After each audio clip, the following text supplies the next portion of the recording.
Hit it. What's it like to get back in the win? Yeah, shoot. Feels good, right? Obviously got some things to clean up, but good energy to get back on the right side of things.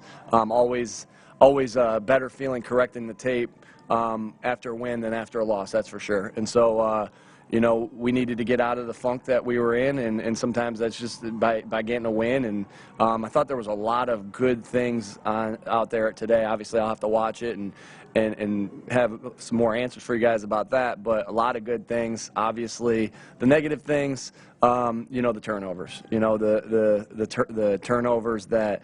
And we got a big one at the end. Keeley had a big play at the end. We got some things to clean up in a 2-minute drill as well. But I'm excited to be able to clean those up after getting a win and getting 11 wins on the year. How do you think Jalen handled the blitz? Yeah, I thought he did a lot of good things. And that handling the blitz is a twofold. The things that we do to put him in positions to make plays, and also him being able to deliver the ball. So we did a couple different things. A lot of respect for Coach Wink. He's one of the best defense coordinators in the NFL. There's no doubt about it. So I have a ton of respect for him and the things that he creates for the defense. But I thought Jalen did a lot of good. I thought Jalen played a really good game. Obviously, I'll have to go watch it. The interceptions not on him, but I'll have to go watch the other things with that, and we'll get better from it. And so. But I thought he did a lot of good things there, even with the pressure. But there's definitely things we need to clean up, and that's as coaches, and Jalen as well. Jalen address before halftime him cutting up the field. You guys got a penalty out of it to keep the clock there. How'd y'all address that in terms of say that? They got a penalty. Yeah. I think Jalen and I both made mistakes on that drive. I didn't call a timeout, and then the clock was going, and I probably wasted 15 seconds there, and that's bad. That's bad on my part, really bad on my part. And then Jalen not going out of bounds. Those combine for us not being able to get full 7. But I think it starts with me. I make that mistake, then Jalen makes that mistake. We have to be better in that 2-minute drive. But we'll learn from that. Like I said, it starts. I gotta bang one of those timeouts right there, and then he's got to go out of bounds there, and we get probably a chance for another play to see what happens. You feel fortunate, Nick, that Hassan at the end of the game he's getting a roughing the passer penalty. I didn't see it, so I don't know if it was a real one or not. But that Jalen Carter can't get off the field. You with the timeout. Jalen with staying in bounds but getting saved by their penalty. Do you feel fortunate to get away? I wouldn't say fortunate. We're upset about those things, and those are definitely the things we need to clean up. And I think, we have to clean those things up, like not coming off the field fast, right? That's just got to be something that we do on every single punt in case they go fast like that. Hassan's penalty, we got to be legal on that, and we want to get the hit on the quarterback, but we have to do it legally. All those things are what I feel fortunate about is all those things are easily corrected, and we got to get them corrected. What does it say about your team that you can endure that and still win? Yeah, I think we've shown that as this team's resilient, right? We have resilient guys. We've had to show that a bunch this year. Sure, we'd love to be winning by multiple scores, but that's not the reality of the NFL sometimes. And so I think you have a resilient team because of the resilient leaders that we have on this team.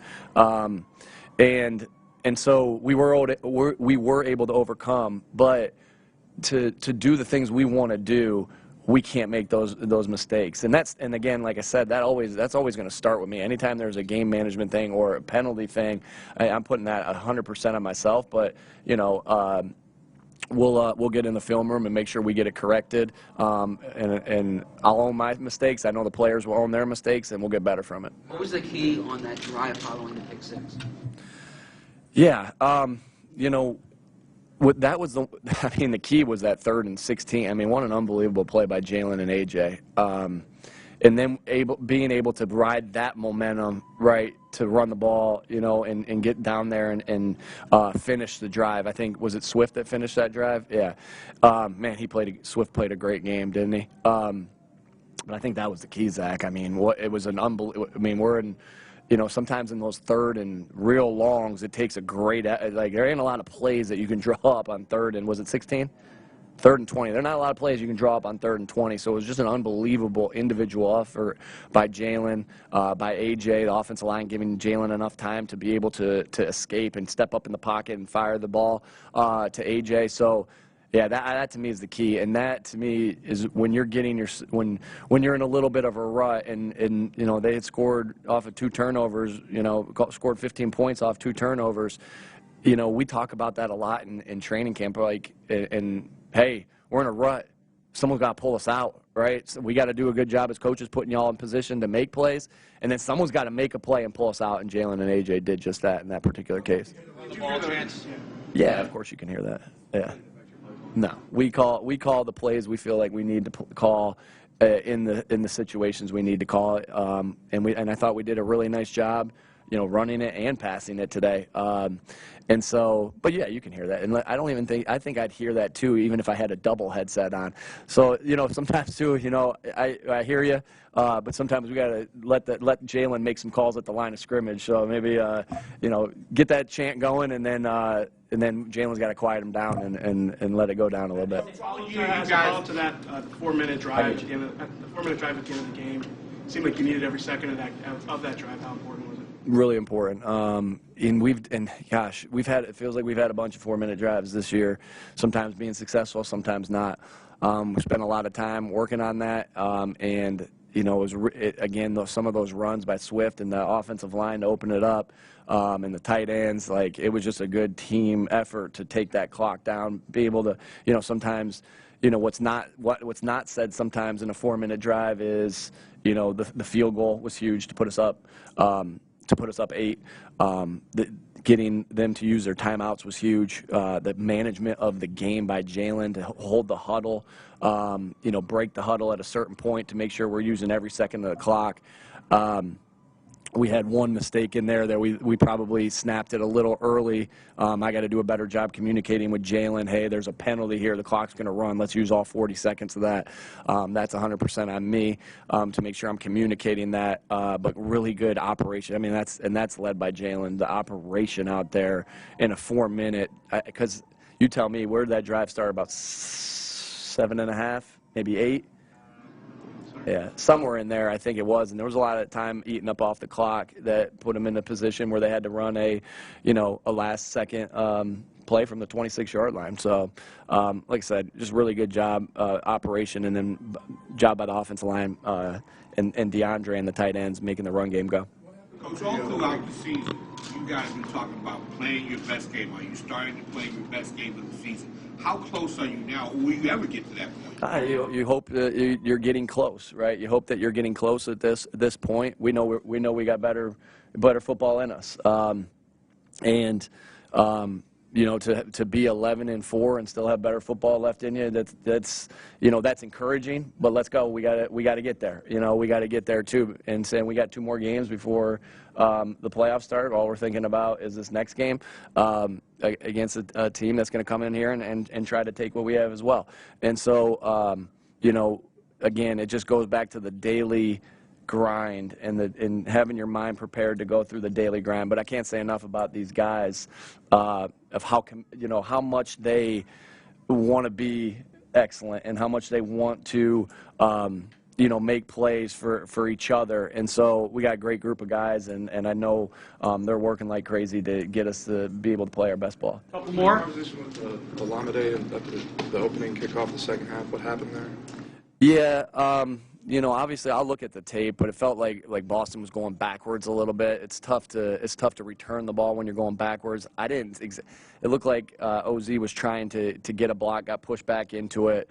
That's why ball security is so important at all times. And so I'll have to see exactly what happened, but it looked like I said, it looked like Boston was moving backwards to go forwards, and that's a tough spot to put yourself in. And we'll get that corrected. Last one.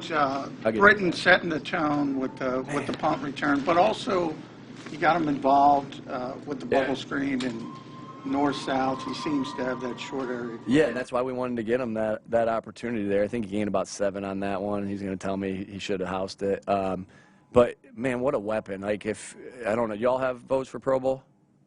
Do y'all have votes? I mean, geez, vote for that guy. Like, who's returning the ball better than him? Who's a better return man in the NFL, punt returner in the NFL than Britton Covey? And shoot, he put one on the ground. He's upset about that, but man, he changes games. That first one after the defense gets a big stop, and then Britton coming and doing what he did. I mean, he's a special returner. He has turned himself into a very special football player who's a weapon for us. So Philadelphia, get out there and vote for Britton Covey for Pro Bowl because I haven't seen nobody play better than him, and or haven't seen anybody play better than him and return the ball better than him. He's a stud. The camera showed you, especially animated, on that final drive. What in particular caused it? I get animated a lot. There's obviously there's things that when mistakes are happening or trying to get, the communication going, it's just a little bit of that, and that happens throughout a game. It's going to be between players and players. It's going to be coaches and players. It's going to be coaches and coaches. But when you have the relationships that we have and the connections that we have, we're able to move on quickly. The guys know all we're trying to do, and the coaches know all we're trying to do is to get everybody to play their best. And sometimes that's with a smack on the butt, and sometimes that's with a yell. But I think all those guys know how we feel about them, and the coaches know how we feel about them and each other. So.